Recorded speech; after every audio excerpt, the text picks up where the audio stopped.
हो पियावा चापत रहले। नहसवे में जबरी गड़िया हाकत रहले हम कापत रही हो पियावा चापत रहले। हम कापत रही हो पियावा चापत रहले।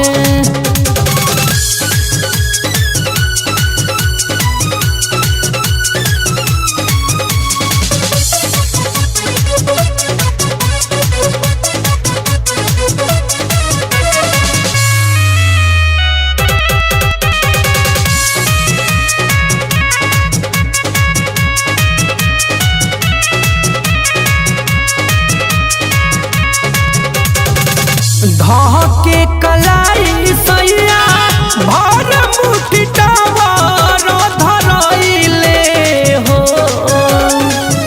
नहसवे में मातल उता कमर से कमर सटाइले हो।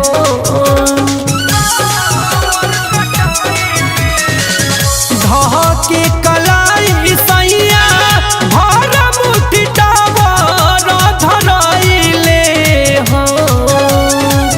नहसवे में मातल उता कमर से कमर सटाइले हो। कैसे बताई कितना हाफत रहले हम कापत रही हो पियावा चापत रहले। हम कापत रही हो पियावा चापत रहले।